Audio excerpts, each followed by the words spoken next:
Galatians chapter 1. O pag mahina, check upin mo yung mic kung baka mahina. Kasi nag-a-adjust yan eh. Galatians chapter 1 po. Okay.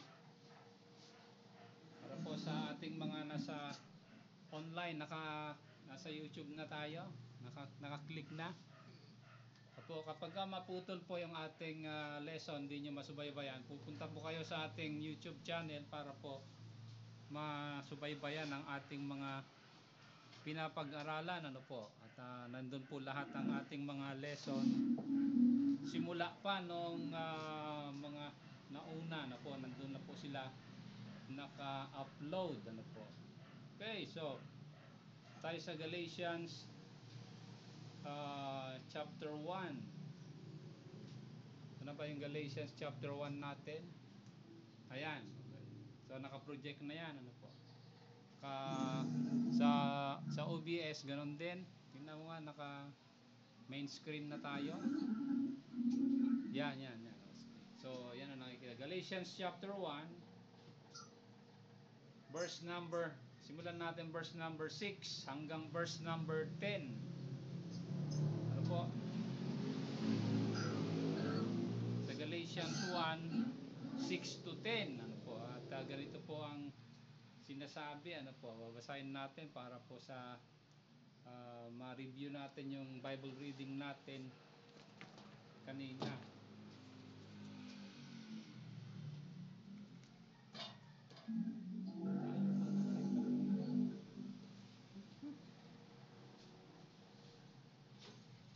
Okay, so Galatians chapter 1 verse number 11 ba yun? Sinabi ko kanina? Verses 6 to 10. Ha? Verse 6 to 10. 6 to 10. Galatians 1 6 to 10, ano po? Okay. Andyan, sa verse number 6. Ayaw mag-ano itong tablet na to. Auto-rotate niya. Naka-auto-rotate naman eh. Where the Apostle Paul says, I marvel that ye are so soon removed from him that called you into the grace of Christ unto another gospel, which is not another, but there be some that trouble you and would pervert the gospel of Christ. But though we or an angel from heaven preached any other gospel unto you than that which we have preached unto you, let him be accursed.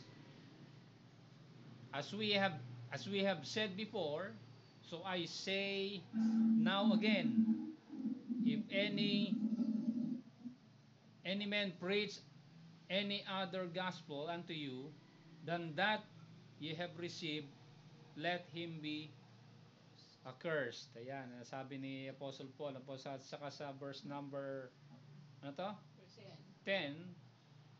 For do I now persuade men or God? Or do I seek the please of men? For if I yet please men, I should not be the servant of Christ. Ayan, yan ang papag-aralan natin ngayong umaga. Ito pong tinatawag na examining the gospel of the Lord Jesus Christ. Ano po? Kaya maganda itong mapapag-aralan natin ngayong umaga. Ano po? Examining the gospel of Christ. Marami pong elements po na pupuntahan natin, but review natin itong mga kasaysayan na napag-aralan natin, ano po, nung mga nakaraan linggo, ano po mga kapatid. Okay, so napag-aralan natin itong short history, paano po nagkaroon ng tinatawag na ebanghelyo or the gospel of Christ. Ano po, ito po yung history na pag-aralan natin last Sunday. which are pinagsama kasama itong mga sinasang-ayunan or ano to, uh, recognized also by the world history, ano po, both ancient history and recent history, ano po. Okay, ito pong mga date na napag-aralan natin, give or take sa mga years, ano po. So 30 AD, 30 AD, yan daw ang crucifixion ng ating Panginoon. And then, uh, dahil siya po ay nabuhay ng 30 uh, 30 years, ano po? 33 years. Okay? So, ma-minus natin according sa mga napag-aralan natin nung nakaraang Christmas, ang birthday ng ating Panginoon dapat is September 29, 2 BC. Yon, yan ay history na sinangayunan ng mga ancient historian like Eusebius at saka itong mga early Protestant fathers, ano po. Okay. So, kung ang birthday ng Panginoon is September 29, 2 BC, 9 months before that would be his conception na tinatawag, or the incarnation of the Lord.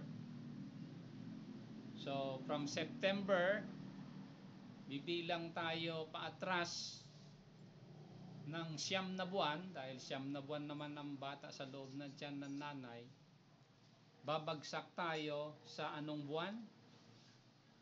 Kung ang birthday niya ay September 29, then ang conception ng ating Panginoon or His incarnation na binabanggit, salita ng Panginoon, would be December, di ba? December 25. Okay. December 25. So December 25 is not actually the birthday of the Lord, but it was His conception. Yan po ay according sa Bible history and secular and ancient history na napag-aralan natin. So kung gusto niyo pa mapag-aralan yung mga detalye po niyan, pumunta lang po kayo sa YouTube channel na nandun po yung mga datas that prove such dates. Ano po? Okay, so He was crucified on 30 AD, and then the Bible says sa Acts, huwag na natin puntaan itong Acts, pero napag-aral natin yung mga nakaraang pag-aaral po natin na po, that after 3 years from the crucifixion, that is 33 AD, the Apostle Paul was converted doon naman sa Damascus sa Syria. Doon siya nagkaroon ng personal encounter ng ating Panginoon. And then, nabasa natin dito kanina sa Galatians chapter 1. Ano po? Anong verse ba yan? Verse number, pakita natin 18 and 19, tama ba? Saan na 18 and 19? Ano sabi sa 18? 3 years. After 3 years daw, pumunta siya sa Went up to Jerusalem to see Peter. Hindi, bago yan.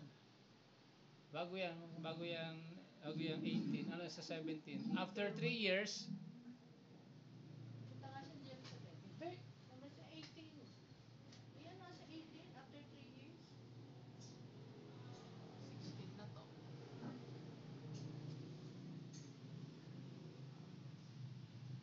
saan na yun? Ay, pumunta siya sa Arabia. Ha? Ito nga 17. Yan, verse 17, okay, after 3 years, pumunta siya sa Arabia. Sabi diyan, ano po? So 3 years siya doon. And after that, 36 AD, pumunta po siya sa Jerusalem, sabi po diyan, ano po? Saan ba mute? I-mute mo nga.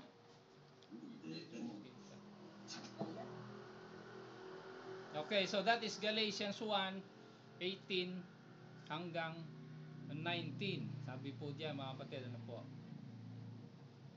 And then, after 3 years again, by the way, magmula po sa kanyang conversion sa sa Damascus sa Syria 33 AD, after 14 years. Ang sabi diyan, 'di ba? After 14 years. Ano sabi diyan sa after 14 years? Anong verse ito?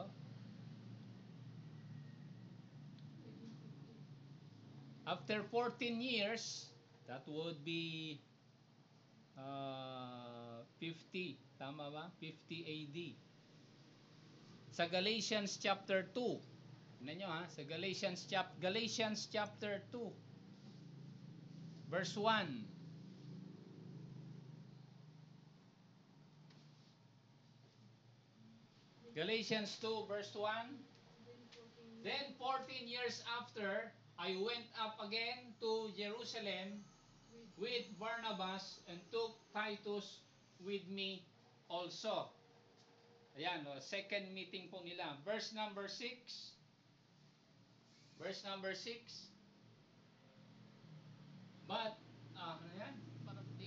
But of this who seemed to be somewhat, whatsoever they were, ano yan?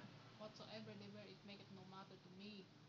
For they who seem to be somewhat in conference yung meeting nila, added nothing to me. Sabi diyan, ano po ni Apostle Paul. So ano yung they added nothing? Kasi nung unang meeting nila sa chapter 1, pinag-usapan po nila yung elements of the gospel. Ano po? The elements of the gospel. Ano po? This was confirmed dito sa chapter 2 na yung kanyang itinuturo nga daw is true at pareho sila ni Peter, James, and John. Ano po? So wag natin puntahan yung mga particulars, pero ito po yung mga days that is 14 years, that is 50 AD. Ano po? Okay? So, andyan po sa kasaysayan natin, nakita natin yung short history of the gospel of the Lord Jesus Christ, mga kapatid. Ano po? Okay, so yan yung basis na papag-aralan natin ngayong umaga. Ano po? Okay, so punta tayo sa examining the gospel. Ano po? Itong tinatawag na lesson natin ngayong umaga. Ano po? Dahil mahalaga ito, dahil binabanggit ni Apostle Paul dyan, balik tayo sa chapter 1 ng Galatians chapter 1. Galatians chapter 1, ano po? Sorry, Galatians chapter 1. Ano po? Yung verse number 6. Verse number 6. Sabi dyan sa Galatians 1 verse number 6. Ba't kasi ayaw mag-rotate ito? Verse 6. Nakalak. Ha? Baka nakalak ang rotate. Hindi Tingnan mo nga. Akin na, hindi rotate. Galatians 1 verse 6, sabi diyan, I marvel that ye are so soon removed from him that called you into the grace of Christ unto another gospel. Okay? So binabanggit diyan yung another gospel. Ano ba tong another gospel na binabanggit ni Apostle Paul dito? Okay? Another gospel, ano po? 7, which is not another, but there be some that trouble you and would pervert the gospel of Christ. Sabi diyan, ano po? So, meron po ditong data na dapat nating isettle, ano po? So, verse number 6, ang sabi yan ni Apostle Paul, nawawala ako. Dito. Wala, ayaw talaga mo dyan. Verse number 6, the Apostle Paul was speaking of another gospel. So verse 6, ha? Okay. Verse number 7, ang sabi diyan, which is not another gospel, but some would pervert the gospel of Christ. Sabi diyan. So, dito makikita natin, sa kapanahunan ni Apostle Paul, meron na pong nagtuturo ng ibang ebanghelyo na hindi iba kundi ito ay kahalintulad ng ebanghelyo ng Panginoon. Ang sabi diyan, ano ba Tagalog na the perversion of the gospel. Ang sabi diyan sa verse number 7. The gospel of the Lord Jesus Christ was perverted. Okay, pag sinabing perverted, ito ay hindi totoo. Ito ay kahalintulad. Ito ay kamukha ng ebanghelyo ng Panginoon, pero hindi talaga 'yon ang ebanghelyo ng Panginoon, ano po. So yan yung makikita natin na dapat natin isettle ngayong umaga, ano po. Okay? So meron pong tatlong elemento na dapat nating isettle diyan, ano po. Now, paano natin isettle 'to? Kasi sabi ni Apostle Paul, meron po sa verse number 6 another gospel. Sabi niya. At sa verse 7, which is not another gospel. Merong ibang ebanghelyo, sabi niya sa verse 6, na hindi talaga iba, sabi sa verse 7. Pero ito ay perversion ng gospel. So, ano ibig sabihin nito? Hindi po ibig sabihin na meron na maraming ebanghelyo, maraming klase ang ebanghelyo ng Panginoon. Hindi 'yon ang ibig sabihin po niya, mga kapatid, ano po. According sa eclectic study natin, ano po.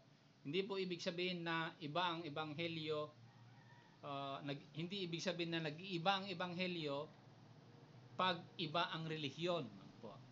Hindi 'yon ang sinasabi ng salita ng Panginoon po dito. Okay, so we will learn something from history na dapat nating malaman, ano po, okay, para tayo po ay hindi madaya, mga kapatid, ano po. Again, ito po ay itong research na ginawa natin, ito po ay research, ito na sinasabi ng kasaysayan, hindi ko ito sariling gawa-gawa o hindi ito sariling katuruan. Ito po ay mababasa nyo sa kasaysayan. So, pagka pinag-aralan natin ang kasaysayan, ay pakinggan ho natin dahil meron po itinuturo ito sa atin, mga kapatid, ano po. Okay? Halimbawa, tingnan natin, ano ho. Noong 1913, sa Nueva Ecija, nagsimula na magturo si Felix Manalo. Doon siya pasimula ng kanyang pagtuturo, ano po. At nung pumunta siya sa Maynila, sa Punta Santa Ana, doon niya inirehistro yung kanyang ginawang relihiyon na Iglesia ni Cristo. So, ang relihiyong Iglesia ni Cristo ay na-rehistro sa Pilipinas sa Security and Exchange Commission July 1914. Pero nagsimula sila July 1913 pa. Nagtuturo na siya. Okay, pakinggan natin 'to dahil ito ay kung gusto natin malaman ang katotohanan ng Ebanghelyo ng Panginoon, edi pag-aralan natin lahat na relihiyon para hindi tayo madadaya, mga kapatid. Ano? Taliwas, yan ang sinasabi ng kasaysayan patungkol sa kasaysayan ng Iglesia ni Cristo. Ito ay taliwas sa kanilang itinuturo na ang sabi ng mga Iglesia ni Cristo, sila daw ay mga tunay na Iglesia ng Diyos na galing sa Jerusalem, lumubog daw sila sa kasaysayan at lumitaw sa Pilipinas noong 1913. Okay? So, kung gusto mong patunayan 'yon, edi saliksikin mo sa kasaysayan. Pero sa kasaysayan, wala kang mabasang kasaysayan ng Iglesia ni Cristo bago 1913. Okay? Wala sila noon. Bakit daw? Kasi lumubog daw sila. Ayon ay malaking kasinungalingan dahil ang tunay na iglesia ng Panginoon ay hindi lumulubog. Ano po? Hindi lumulubog yan. Ay gawa ng Panginoon, ba't lulubog? Okay, yan ay kasaysayan na ng una, ano po. At ang ebanghelyo ay asan na yun? At ang ebanghelyo ng mga iglesia ni Cristo ay tinatawag nilang indoctrination, ano po. Okay? Ginagamit nila ang pangalan ng Panginoon pero hindi sila naniniwala na ang Panginoon ay Diyos. So diyan makikita natin na talagang taliwas sila, mga kapatid, ano po. Ang kanilang iglesia tinawag na Iglesia ni Cristo pero hindi sila naniniwala na ang Panginoon ay Diyos, tao lang daw siya. Pero pag titingnan natin sa salita ng Panginoon, yung salitang Christ or Kristo or Christos in Greek ay may katapat po diyan, ano po, may katapat po yan sa Hebrew na ang Hebrew word niyan is Meshach. Meshach or in English, Messiah. Pag sinabi mong Messiah or Christ or Kristo, yan po ay pinili ng Diyos na tagapagligtas ng tao. Okay? So yan ang ebanghelyo according sa mga iglesia ni Cristo, ano po. Okay? So pipiliin niyo kung alin ba ang tama o mali dahil ang tama po dito ay itong sinasabi ng salita ng Panginoon. Pag-aralan natin maya-maya, ano po. Another thing sa history, ano po. Okay? Sa kasaysayan natin, ano po. Ito mababasa din sa kasaysayan natin, ano po. Ang Roman Catholic Church ay meron pong dalawang sanga. Ano po? Sa Europe, ano po, dalawang sanga. Meron tinatawag na ang Catholic ay merong dalawang sanga. May ang tinatawag nilang Roman Catholic Church at yung pangalawa, Greek Catholic Church. Yung mga Greek Catholic, yan po yung mga bansa dito po sa eastern part ng Europe. Yung western part ng Europe, they are Roman Catholics. The eastern part naman, yan ay mga Greek Catholic. Greek Catholic, halimbawa, Russia, Ukraine, lahat ng mga ano to, confederate ng Russia, mga Greek Catholic po 'yan, mga kapatid, ano po. At ang mga Greek Catholics ay ang kanilang Christmas is January 6. Ang Roman Catholic, ang Christmas nila December 25. Pero parehong Catholic yon, magkakaiba sila. Bakit nagkakaroon ng pagkakaiba? Dahil sa ginawa ni Emperor Gregory noon nung pinakialaman niya ang kalendaryo ng buong mundo. Kaya nabago ang petsa ng kanilang Christmas, ano po. At ang ebanghelyo, ang gospel ng Roman Catholic is what they call the officiation of the Mass. Ano po? Kapag daw dumadala ko sa kanilang misa, yun daw ang ebanghelyo ng ating Panginoon. Okay, so another thing in history, ito naman sa 1900s na po ito, ah, ah, kasabayan po ito ng Iglesia ni Cristo sa Amerika, ano po. Yung mga grupo naman, may isang babae na nagtatrabaho sa nightclub noon na nakarinig daw ng ebanghelyo ng Panginoon, tumanggap daw siya sa Panginoon at nagbago siya ng hanap buhay, ano po. Okay? At nung nagbago siya ng hanap buhay, nakita niya na yung pangangailangan na magtayo siya ng sarili niyang grupo. Okay? Ang pangalan ng babaeng ito ay si Catherine. Si Catherine Coleman. Si Catherine Coleman, if you search sa history, ito po yung nagpasimula ng tinatawag na mga simbahan sa Amerika ng mga Pentecostalism. Ano po? Pentecostalism, ano po, maraming sangay po niyan. Foursquare Church, yung mga tinatawag na mga charismatic churches. So, kung titingnan mo ang kanilang kasaysayan, nagsimula kay Catherine Coleman yan. So si Catherine Coleman, siya po nagpasimuno ng tinatawag na full gospel. Ano po? Full gospel. Pag sinabi nilang full gospel, ay ito ay kasalungat ng traditional gospel. Ano ho?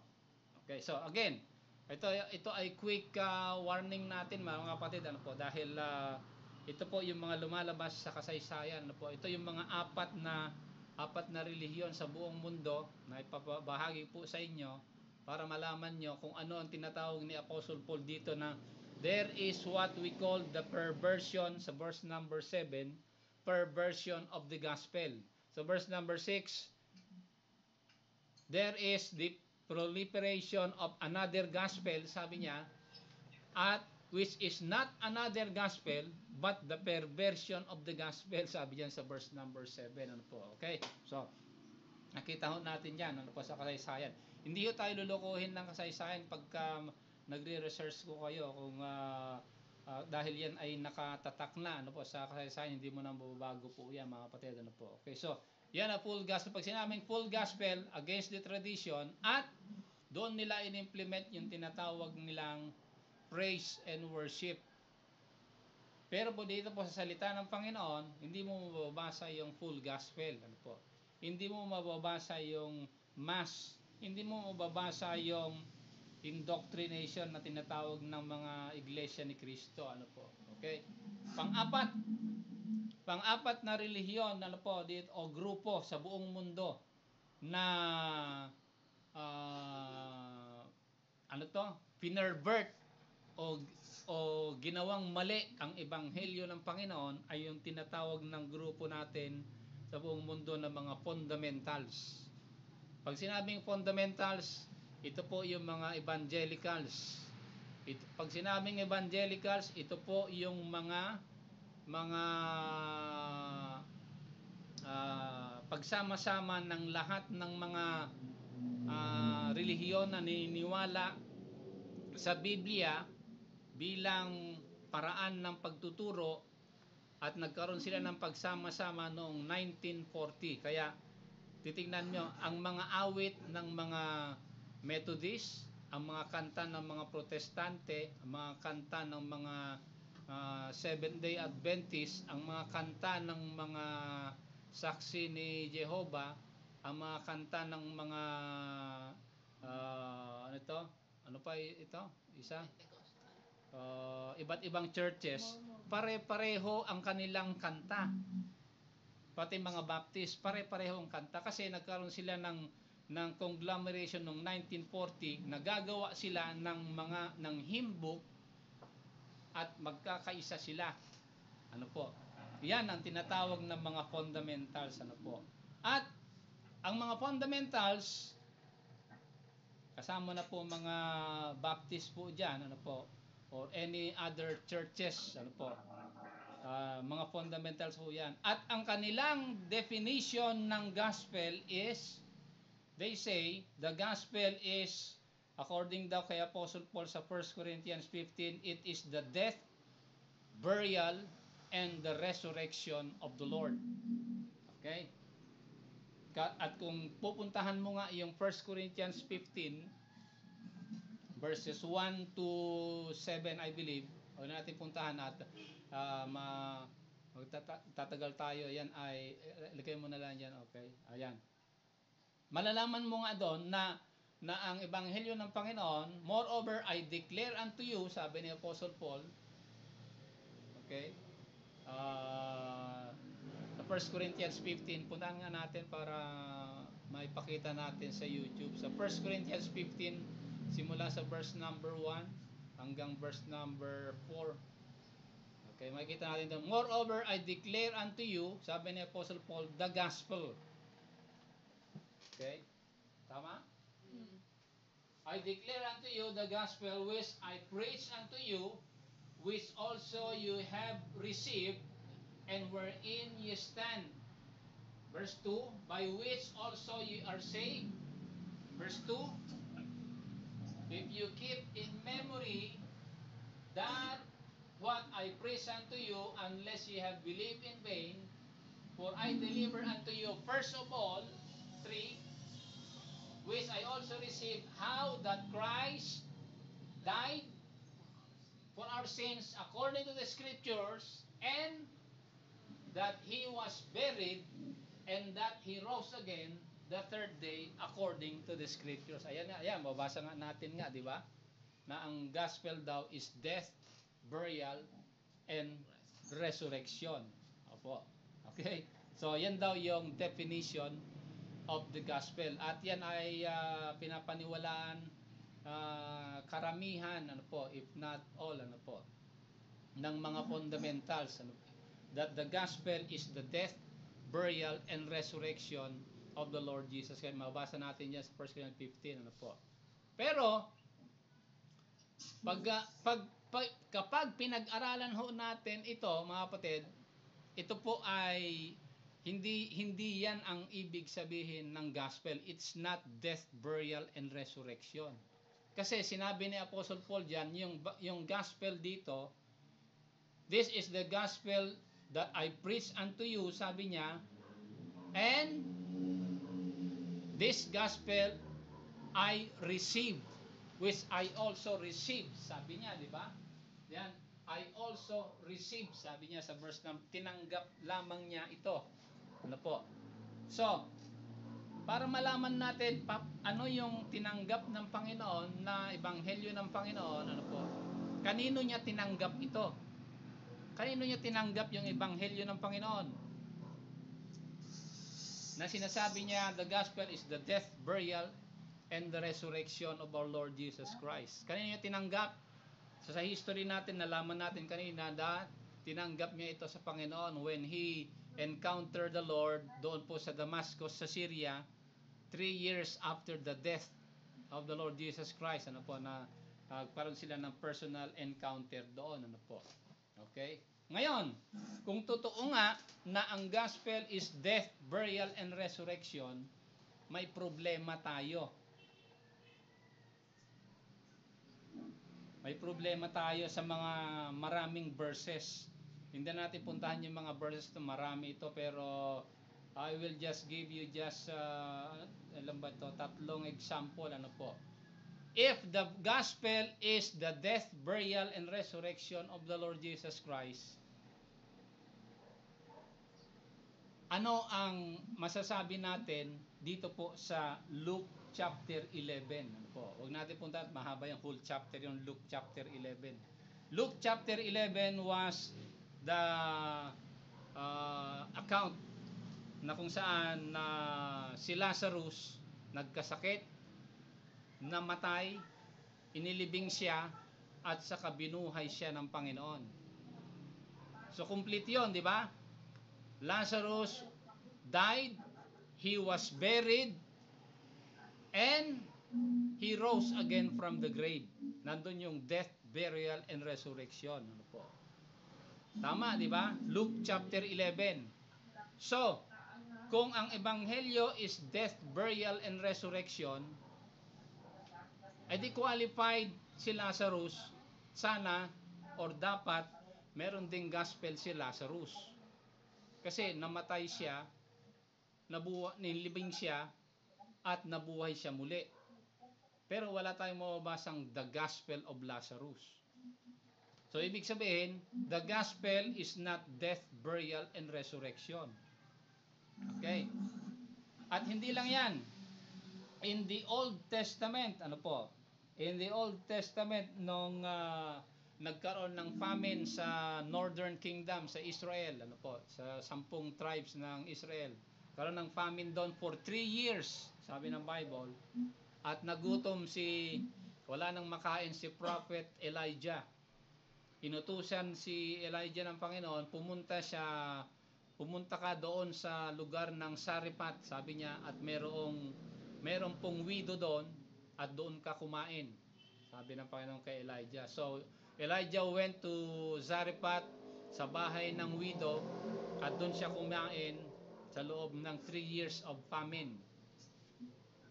At pagdating niya doon, sabi ni Elijah doon sa babae, bigyan mo ako ng pagkain, pagod na pagod ako sa kalalakad. Sabi ng babae, wala na nga kaming makain hihingi ka pa. Sabi niya, wala nga nakapain, ito ay huling pagkain na namin, hihingin mo pa. Anong klaseng pastor ka? Sabi niya, hingi ka pa ng hingi. Sabi niya, ano po. Okay? So, sabi ni Elijah, hindi, basta ako ang unang kakain, at kayo ay makakakain din, sabi niya, ano po. Okay, so pinakain niya si Elijah, and lo and behold, yung kanyang sisidlan ng arena at mantika hindi naubos, sabi ng Bible, and they eat to the full for 3 years sa loob ng famine, ano po. Pero isang araw namatay yung anak ng babae. Sabi sa Bible, namatay, ano po. And then, I believe na sabi ng babae doon, ano ba ginawa namin sa iyo? Ba't ka ba pumunta dito? Kinain mo yung pagkain namin, hindi ka pa nasiyahan, pinatay mo pa yung anak ko. Sabi, ano bang klaseng pastor ka? Ang takaw-takaw mo kumain, pinatay mo pa yung bata, sabi. So sabi ni Elijah, hindi yan patay. Bubuhayin ko yan, sabi ni Elijah. So Elijah took the boy, umakyat sila sa taas, and then he prayed, and then yung bata nabuhay uli. Okay, so andun namatay yung bata, and then he rose again from the dead. Pero wala kang mababasang gospel ng bata dito po sa Bible, ano po. If the gospel is death, burial, and resurrection. Pinakahuli, in the Old Testament, sa kapanahonan naman ni Elisha, namatay si Elisha, and he was buried, the Bible says, in a common cemetery. Pag sinabing common cemetery, ito po ay libingan na sama-sama na inilagay doon sa hukay ang mga tao. Hindi sila individually buried, ano po. Sama-sama sila, ano po, inilagay doon sa kuweba at tinakpan na gano'n, ano po. And then meron ding isang tao na namatay, hinagis na naman doon sa kuweba, kasi common grave nga daw yon, at doon siya inilibing. Ang maganda po dito, yung katawan ng taong na namatay ay dumikit sa katawan ni Elisha. At ang sabi ng Bible, nung dumikit yung bangkay sa katawan ni Elisha, nabuhay yung tao, sabi doon sa Old Testament, di ba? Okay, kung nabasa niyo yung sa Bible in the Old Testament. So again, dito makikita natin yung tao namatay, and then he rose again from the grave because of the power of Elisha. Pero walang gospel of Elisha na binabanggit, ano po. Merong gospel of Thomas, merong gospel of Mary. Okay? Yung gospel of Thomas naman, na nung nabuhay ang Panginoon, lumabas daw siya sa libingan, higante daw ang Panginoon, higante. At merong siyang kasunod, naglalakad daw ang Panginoon, kasunod niya yung krus na lumalakad din. At ang nagsasalita, hindi ang Panginoon, kundi yung krus. Yun ay gospel ni Thomas. Ano po? So, if death, burial, and resurrection is the meaning of the gospel, anong sasabihin natin sa mga verses na ito? Na meron ding death, burial, and resurrection ng mga tao, pero walang ebanghelyo na binabanggit para sa kanila. That would tell us that the true definition of the gospel is not death, burial, and resurrection of the Lord, mga kapatid. Ano po? Ano ang ibig sabihin? So, ano ang ibig sabihin ng death, burial, and resurrection? Yan ang malalaman natin dahil ang daming perversion of the gospel na binabanggit sa kasaysayan na napag-aralan natin. Paano natin malalaman ang true definition of the gospel? Ano ba ang true definition of the gospel? Ano po? So, pupuntahan natin yung mga verses para meron tayong clue. Okay? Paano natin ano yung gospel na tinanggap? Puntahan natin ano po yung source ni Apostle Paul. Saan niya tinanggap? Kanino niya tinanggap? Ano yung tinanggap niyang ebanghelyo na I receive that I deliver unto you? Sabi niya sa mga Corinthian believers. Ano yung tinanggap ni Apostle Paul? So pupuntahan ho natin doon para malaman po natin kung ano yung exact definition of the gospel, mga kapatid. Ano po? Ito yung mga verses dito po sa tinatawag na categorized by the theologians, na ang tawag nila dito sa mga verses na ito, these are the apostles creed na tinatawag. Ano po? Pag sinabing apostles creed, ito po yung unang salin na katuruan magmula sa Panginoon. Napag-aralan natin ito nung last Sunday, yung paano tinanggap ng mga apostles na ito. So, puntahan natin una. Ito yung mga clue para malaman natin ano ba ang true definition of the gospel. Romans chapter 1 verses 3 and 4. Ano sabi sa Romans chapter 1 verses 3 and 4? Puntahan natin. Romans 1. Andiyan na ba? Verses 3 and 4. Ano sabi ni Apostle Paul dito? Ito, basahin natin. Concerning His Son, Jesus Christ our Lord. Okay, that is a big statement na sinabi ni Apostle Paul. Ano po? Concerning His Son, capital S, Jesus Christ our Lord. Sabi diyan, ano po? Christ, again, ano ibig sabihin ng Christ? Jesus means Savior. Christ means Messiah or the Messiah or the chosen one, piniling tagapagligtas ng tao. Our Lord, Adonai, sabi po diyan, ano po? Okay? Anong sabi ni Apostle Paul? Which was made of the seed of David according to the flesh and declared, anong diyan? To be the Son of God with power according to the Spirit of holiness by the resurrection from the dead. Okay. So dito makikita mo yung exact definition of the gospel. Ano yung first element of the gospel? Verse number 3, that Jesus Christ is Lord. The second element, dito po sa verse number 4, ang sabi dyan? Declared to be the Son of God. Again, confirmation sa verse number 3, as Christ or Lord, with power, by the resurrection from the dead. Okay? So, nandyan yung three elements. Ano yung three elements of the gospel? It is deity, death, and resurrection. Okay? Deity, unang portion ng verse number 3, Death and resurrection, last portion ng verse number 4. So, the true gospel, ang ibig sabihin niyan is, ang Panginoon Jesucristo ay Diyos, namatay siya, at inilibing, siyempre, hindi naman siya magkakaroon ng resurrection kung hindi siya namatay. So, deity, death, death and burial, magkasama na yan, death and resurrection. Ano po? Maliwanag po dyan sa Romans chapter 1, verse number 3 and 4. And also, puntan natin sa another Apostles' Creed. Pag sinabing Apostles' Creed, ito yung mga unang tinanggap ng mga apostoles na itinuro sa mga tao. Romans chapter 10, 9 to 11. Tignan natin mga kapatid. Romans 10, 9 to 11 also, ganito ang sinasabi. Romans 10, 9 to 11.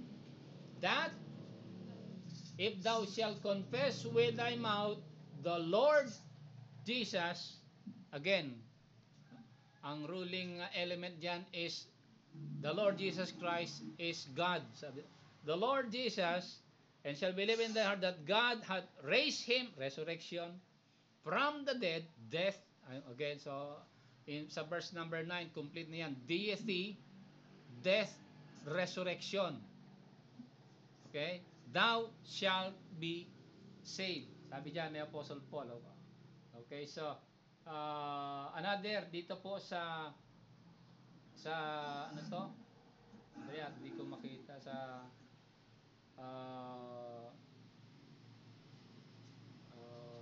Matthew 26 verse 34.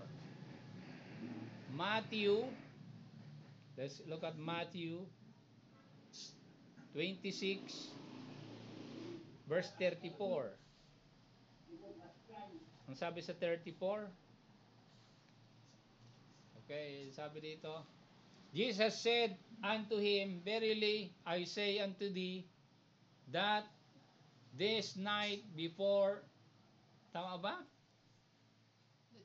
24 ba sabi ko? Hindi, sorry.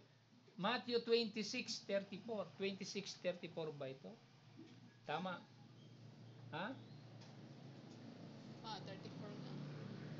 Sorry, nagkakamali. Di ko makita yung ano. 34 na.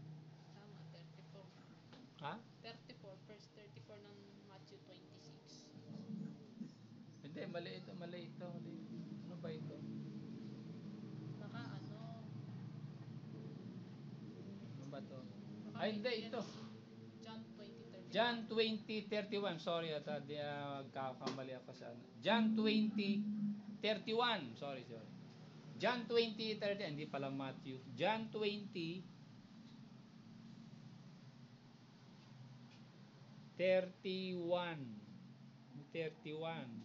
Okay. But these are written that ye might believe that Jesus is Christ, the Son of God, and that believing ye might have life through His name. Sabi dyan. So again, the deity of the Lord Jesus Christ, mga kapatid, ano po. At itong Mark 14:42. Ito pinakamaganda sa Mark 14:42. Malalaman natin. Mark 14. Ay, ano ba ito? May 42 ba ito? Ito? 62? Ha? 62 eh. Mark 14. 62. Ang basa ko dun. 62 nga. Kasi 6. Oo. Dali, Mark 14. 62. 62 ba? Oh, Tama, 62. Ano sabi? Ito yung tanong ni Caiaphas sa Panginoon, ano po, sa 61, sabi niya. But he held his peace and answered nothing. Again, the high priest asked him and said unto him, Art thou the Christ, the Son of the Blessed? At ang sabi ng Panginoon, and He said, Ego a me, and ye shall see, I am, and ye shall see the Son of Man sitting on the right hand of power, and coming in the clouds of heaven. Sabi dyan. So, dito makikita natin, tinanong siya na high priest, di ba? Ikaw ba talaga ay totoong Diyos? Sabi niya, oo, ako nga. Sabi ng Panginoon dito po sa Mark 14, ano po. And nagbigay siya ng prophecy at kasaysayan po ang katunayan po dito. Ye shall see the Son of Man, ang sabi po dito, sitting on the right hand of power and coming in the clouds of heaven. Now, in the Old Testament, itong coming in the clouds of heaven is specifically ginagamit lang tong description not to the angels but to God Himself. Ano po? Okay? Yan ay binanggit sa putan natin. Daniel 7:13 and 14. Para makita natin sinasabi ng Panginoon nito. He was quoting Daniel 7:13 and 14. Ano sabi? I saw, tama ba? I saw in the night visions, and behold, the Son of Man. Ayan, binanggit ng Panginoon sa Mark, di ba? The Son of Man came with the clouds of heaven and come to the Ancient of Days, and they brought him near before him, and there was given him dominion and glory and kingdom and people and nations and languages. Saan natin mababasa ito? Sa Revelation, di ba? Pag dumating ang Panginoon, ito yung kanyang gagawin. Should serve him his dominion as an everlasting dominion which shall not pass away, and his kingdom that which shall not be destroyed. So, nung tinanong siya na Caiaphas ng high priest, if you are really the Son of God, anong sabi ng Panginoon? I am, and I will be coming with the clouds of glory, sabi po dyan. The Lord Jesus Christ was quoting Daniel 7, verse 13 and 14. So, ano ibig sabihin nito? The number one element of the gospel, kapatid, ano po, is deity, ang pagka-Diyos ng Panginoong Jesucristo. Okay? Huwag mong babanggitin na ang Panginoong Jesucristo ang kanyang pangalan kung hindi mo naman siya tinatanggap na Diyos. Ganon ang mga iglesia. Okay? Maling-mali sila. According to the scriptures, the Lord Jesus Christ Himself is God Himself. And by the way, para patunayan sa mga tao na siya ay Diyos, siya ay namatay at nabuhay after 3 days and 3 nights. Ano po? Okay?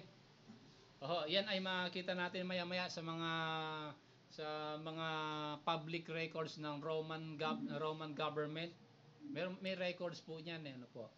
May record yan ng kanilang military na meron talagang namatay na Kristo at nabuhay. Ano po? Okay. So yan ang sinasabi ng Panginoon, the number one element, ano po? Ang sinasabi ng Bible, the number one element of the gospel is the Lord Jesus Christ is God Himself. And He can do anything. That means He can die but not remain dead.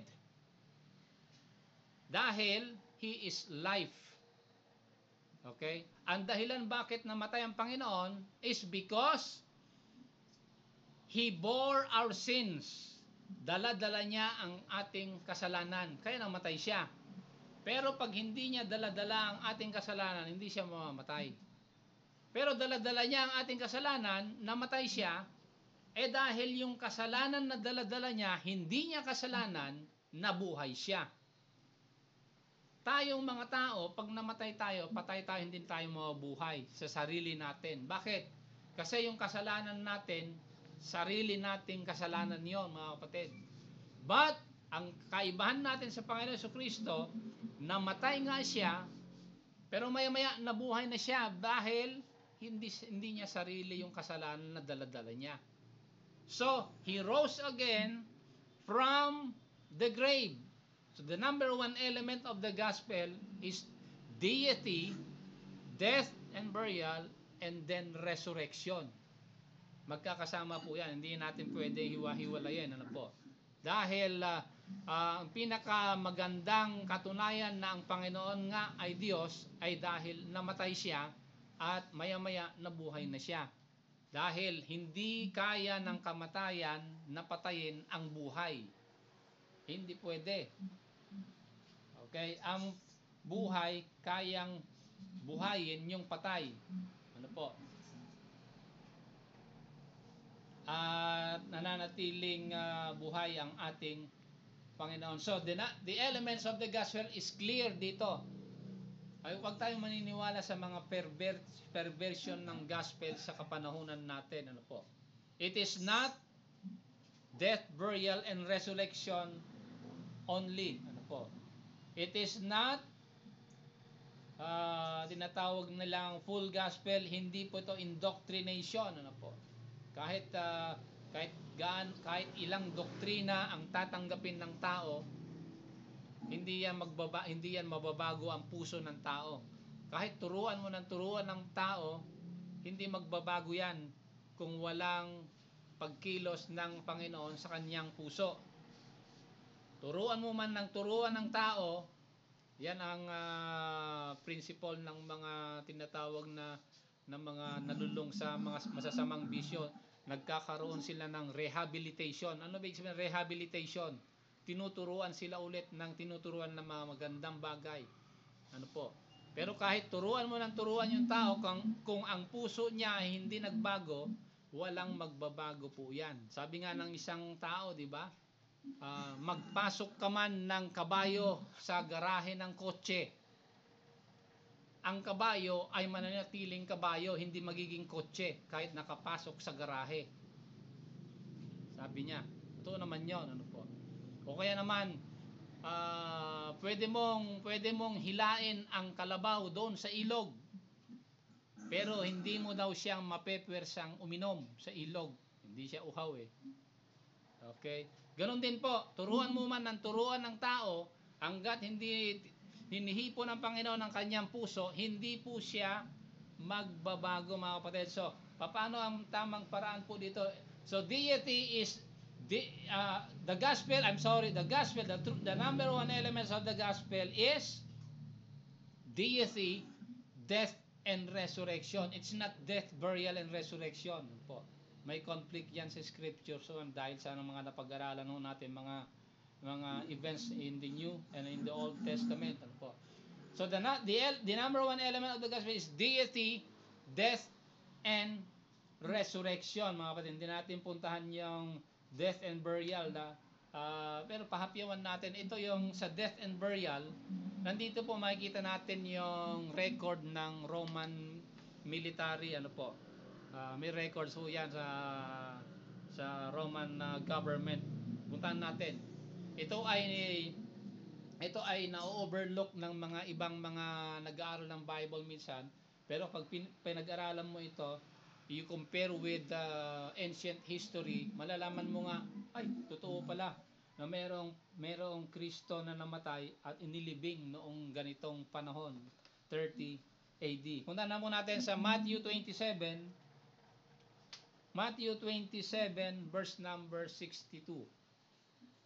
Andito yung tinatawag na totoong another gospel ito. Hindi lang kamukha ng gospel, but another gospel. Matthew 27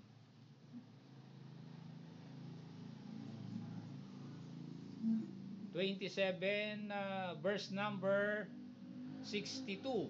Simula 62 27 ba ito? 27, 62 to 66. Saan na ba? Matthew ba ito? Matthew 27, yun. 62. Sa baba, yung pinakadulo. Ayan. Hanggang 66. Okay. Ito po, ano po, sinasabi ng salita ng Panginoon. Now, the next day, that followed the day of the preparation, the chief priests and the Pharisees came together unto Pilate. Ito yung namatay na ang Panginoon. Namatay na ang Panginoon at nabuhay na ang Panginoon. Oh, I'm sorry. Saying, Sir, we remember that the deceiver, or the Lord, sabi na, deceiver siya, said, while he was yet alive, after 3 days, I will rise again. Command therefore that the sepulchre be made sure until the 3rd day, lest his disciples come by night and steal him away, and say unto the people, He is risen from the dead, so the last error shall be worse than the first. Pilate said unto them, Ye have a watch, go your way, make as sure as ye can. So they went and made the sepulchre sure, sealing the stone and setting a watch. Okay, ito, nung namatay ang Panginoon, nilibing ng Panginoon sa kuweba, okay, sabi, ang ginawa ng Roman na military po dito, sinelyuhan yung sepulchre, yung libingan ng Panginoon. Dahil ang sabi ng Panginoon daw, after 3 days, mabubuhay ako. Sabi nila. Okay? Para hindi mangyari yan, kasi ang alam namin, sabi ng mga Pariseyo, sasabihin nila na buhay ang Panginoon dahil ano daw, ninakaw ng mga disipulo yung katawan ng Panginoon. Sabi, okay? So, para hindi mangyari yan, sabi ng mga high priest, selyuhan mo yung sepulchre. Pag sinabing selyuhan yung sepulchre, ano ito? Meron pong, that is a government, ano yan, seal of the government. Hindi, pag sinabing may seal of the government, hindi mo pwedeng basta galaw-galawin yun, ma-execute ka niyan, mamamatay ka diyan. Death penalty katapat niyan pag ginawa mo yung seal ng Roman government. At hindi lang seal ng government, nagkaroon pa sila ng gwardiya. Sabi dito sa last verse, ano po? And setting a watch. Okay? So, ang ibig sabihin ng mga high priest po dito, habang nakalibing ang Panginoon, yung mga payatot ng mga disipulo, yung mga pipitsugin mga disipulo, ay nanakawin yung katawan ng Panginoon, kalaban nila yung mga Roman guards na nagbabantay sa sepulchre. At kaya ng mga disipulo na tanggalin yung malaking bato. Sobrang lakas siguro ng mga disipulo. Hindi nila kaya yon, ano po. Nakaselyo yun at mayroon pang gwardiya. Pero alam natin nangyari sa susunod na chapter, di ba? On a Sunday morning, bumaba ang anghel ng Panginoon, tinanggal ang nakaharang na bato at nakita natin that he rose again from the grave. Yan ang kanyang death and burial. Ano po? And surprisingly, the gospel is not just deity, death, and burial, but also the resurrection of the Lord. Dito na tayo magtatapos mga kapatid. Tingnan natin ito yung maganda sa Greek Septuagint. Ano po? The Greek Septuagint was the Bible during the time of the Lord Jesus Christ and the disciples. Ano po? Wala pang King James version noon. It was the Greek Septuagint. Ano po? Ito yung na recognized by the Lord Himself. Puntahan ho natin to. Old and New Testament, merong Greek version ang Hebrew Old Testament. Ano po? Nung kapanahonan ng Panginoon. Dito puntahan natin sa aklat ng Psalm 82 verse 8. Ano sabi sa Psalm 82 verse 8? Lastly, dito makikita po natin, ano po? Ang Psalm 82 Last verse. Last verse. Verse 8. Ayan. Ang sabi ni David, Arise, O Lord, judge the earth, for thou shalt inherit all nations. Ano po? Now, if we are going to study ito pong verse po na ito, actually mahabang pag-aaral yan, pero shortcutin po natin. Puntahan natin yung original word nito. The Greek Septuagint of Psalm 82 verse number 8. Yung first word is arise. Okay? Arise, O Lord, judge the earth. Now, kung alam, pinapag-aralan natin ang death, burial, and resurrection, ano po? Alam natin ang ibig sabihin ng arise dyan, di ba? It is resurrection. Para makasigurado tayo na resurrection nga yung arise na binabanggit dyan in English, the Psalm 82 verse 8, let's go to the Greek Septuagint. Ano ang Greek word ng salitang arise sa Psalm 82 verse 8? Pagpupuntahan natin yung Greek Septuagint, ang Greek word ng arise, ano po, is anastasis. Anastasis, ano po? Okay? Hold your thought, yung thought na yan. So, puntahan pa natin yung anastasis, arise, in the Greek Septuagint. Puntahan pa natin yung isa. Sa, ano ito? Psalm 44:26. Bago tayo pumunta sa New Testament. Psalm, ano sabi ko? 44:26.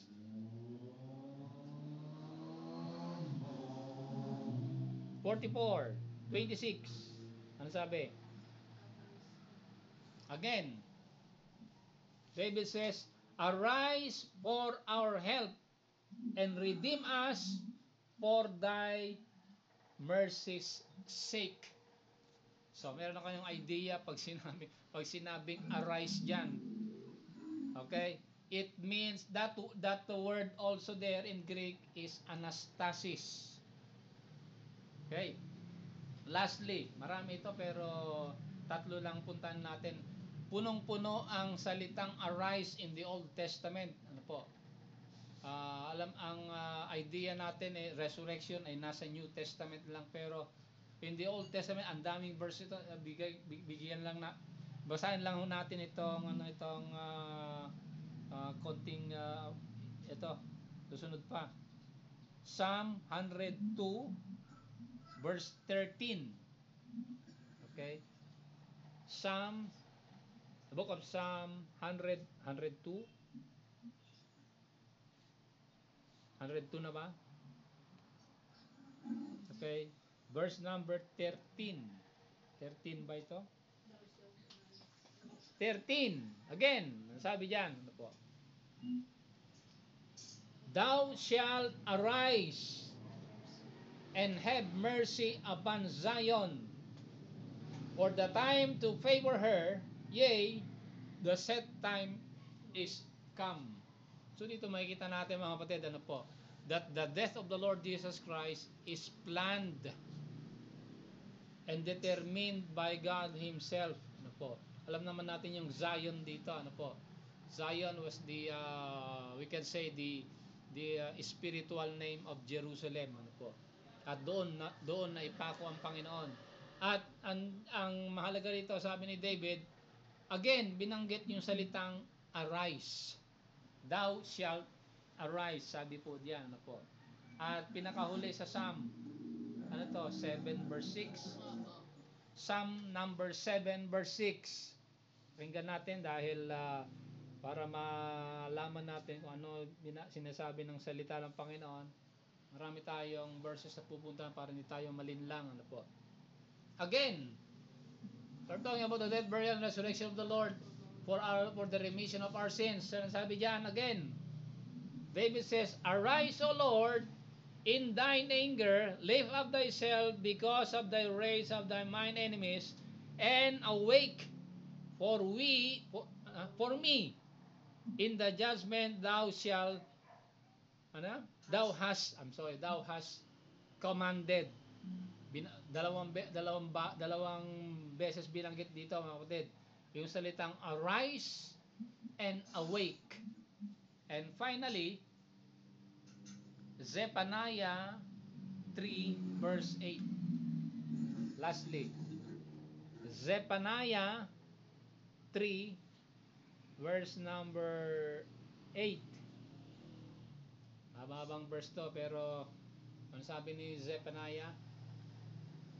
The Bible says, therefore wait ye upon me, said the Lord, until the day that I rise up to the prey for my determination and go gather the nation, and so on and so forth. And again, sabi yan ng Panginoon, I arise up to the prey.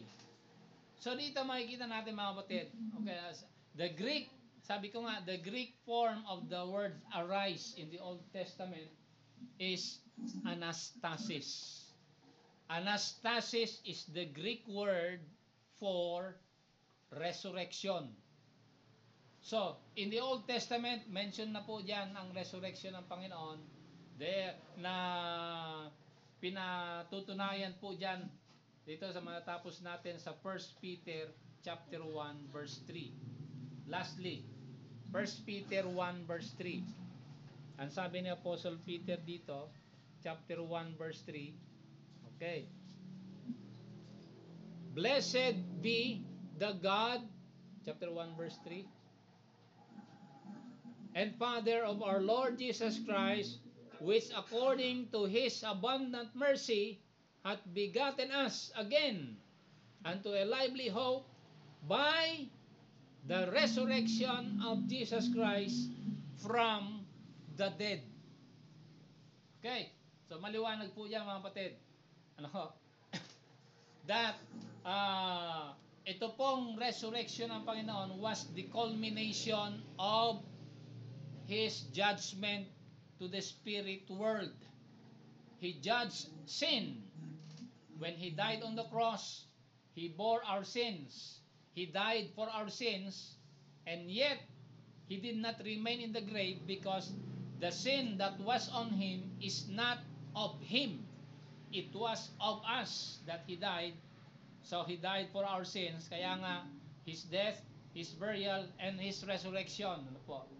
And surprisingly, ang pinakamahalagang elemento ng Ebanghelyo ng Panginoon is His deity. His death and His resurrection prove His deity. Ano po? So, nalaman ho natin ngayong umaga that the true element of the gospel, mga kapatid, okay, na sinasabi ni Apostle Paul sa Galatians chapter 1, there is the another gospel, which is not another, but the perversion of the gospel. Okay? The gospel of the Lord Jesus Christ, the important element ho diyan mga kapatid, ay ang kanyang pagka-Diyos. Ano po? Dahil siya lamang ang may kakayahang mabuhay mula sa libingan. Ano po? At yan ang kanyang pinatunayan. Ano po? Pinatunayan niya that He can rise again from the grave, proving His deity. Sila Lazarus at saka yung ibang mga tao na nabuhay mula sa libingan, nabuhay sila dahil binuhay sila. Ang Panginoon, nabuhay siya ayon sa kanyang sariling kakayahan. Walang outside force na kumilos para mabuhay ang Panginoon. Sarili niyang kapangyarihan po yun mga kapatid. Ano po? So, this is the true meaning of the gospel of the Lord Jesus Christ. It is not death, burial, and resurrection alone. It is deity, death, and resurrection. The true meaning of the gospel. That is the embodiment po ito. Ano po? Siksik, nakatago, o pinakamahalagang elemento to ng Apostles' Creed. Nabasa na ho natin yan sa mga verses na ng mga Apostles' Creed sa Romans. Ano po, marami pang verses pero hindi natin pinupuntahan. Pero ito nalaman ho natin the true meaning of the gospel. Kaya pag sinabing the gospel of the Lord Jesus Christ, alam na natin mga kapatid, yun pala ang ebanghelyo ng ating Panginoon. At sa panghuling salita natin, the gospel, it means, in the Greek word there was evangelion. Evangelion means good news. Good news. Kapag merong tao na namatay, o may kamag-anak na namatay, hindi mo pwede sabihin, good news yon. Ay, good news, namatay si ano. Hindi ho good news yon. Kahit na yung mga salbahing tao, pag namamatay sila, bumabait sila eh. Pag namamatay. So pag may ibang tao namatay, hindi mo pwede sabihin, ay good news yun, namatay. Pwede siguro sa ibang tao dahil masama tingin nila sa tao na yun, ay mabuti nga namatay sa kanya. Pero sa pangkalahatan, mga kapatid, ang kamatayan ng tao ay hindi po good news. Pero bakit pagdating sa Panginoon, ang kanyang kamatayan ay good news? Gospel, Evangelion, good news. Ano ba ang good news sa kamatayan ng Panginoon? Namatay nga siya tapos good news. Kaya nga yung mga disipulo, nalulungkot sila nung namatay ang Panginoon, nagdadalamhati sila. Namatay ang Panginoon eh. Nalimutan nila na ang kanyang kamatayan ay para sa kanilang kasalanan, mga kapatid. So wag natin minamaliit ang ibig sabihin ng ebanghelyo ng Panginoon. Namatay siya. Good news dahil namatay siya para sa iyong kasalanan. Para sa iyong mga ginawang masama, namatay siya. Pasalamat ka sa Panginoon. Magbago ka ng buhay dahil iniligtas ka ng Panginoon mula sa kasalanan mo. Mag-ayos ka ng isipan dahil ibinigay niya ang buhay niya sa iyo. Gamitin mo ang bawat araw para sa Kanya dahil ibinigay niya ang buhay niya sa iyo. Ganon ka kahalaga, mga kapatid. Ano po? At good news nung siya ay inilibing. Bakit good news pag nakalibing na? Wala namang good news doon. Lahat pagka pumupunta ka sa mga taong naglilibing, lahat sila umiiyak. Bakit? Nililibing na, hindi na nila makita yung kanilang kamag-anak siguro. Pero ang Panginoon, good news sa atin yon nung nilibing siya. Bakit? Dahil doon niya sinelyuhan yung kakayahan ng kasalanan na humihila sa atin pababa sa impyerno. Kapag tumanggap ka sa Panginoon, siya nasa iyong puso, hindi ka na pwedeng hilain ng kasalanan papunta sa impyerno.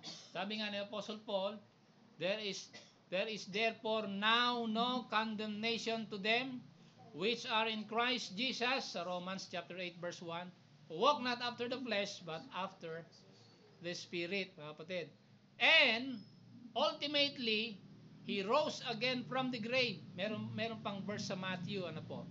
Nung nabuhay ang Panginoon, ang sabi sa book of Matthew, ano po, sa resurrection morning, nung nabuhay ang Panginoon, nabuhay din yung mga ibang mga santo, ibang mga believers in the Old Testament, nabuhay din sila at dinala niya sa langit. Ano po, nasa book of Matthew yan, wala na tayong panahon para puntahan. Ano po. But when He rose again from the grave, kasama niya yung mga Old Testament saints, they went up to glory. Ano po, dinala niya po doon. Ano po. Dahil His resurrection sealed, ano po, His death sealed yung fate ng kasalanan natin, but His resurrection sealed the fate of the spirit beings, yung mga rebellious beings, yung mga si Satan and all his demons when He rose again from the grave, ano po, mababasa natin sa aklat ng Revelation, when He rose again from the grave, God, the Lord Jesus Christ, took away the keys of death. Sabi po doon, ano po, kinuha ng Panginoon yung susi ng kamatayan mula kay Satanas, sabi niya. Ano ibig sabihin nun? Ibig sabihin nun, lahat ng mga sumasampalataya sa Panginoon, hindi na po sila pupunta sa dagat-dagatang apoy. Dahil kinuha ng Panginoon yung susi ng kamatayan mula kay Satanas, sabi doon sa aklat ng Revelation. He now holds the keys of death. Ano po? And he, binigyan ng final execution ang rebellious attitude at ang pride at ang pagmamalaki ni Satanas sa Panginoon, and thereby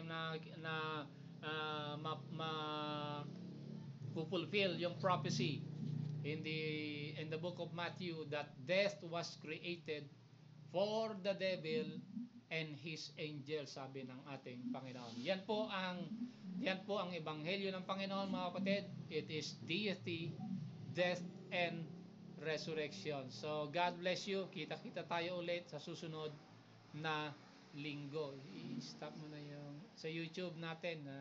Kita-kita tayo sa susunod na linggo. So, sa ating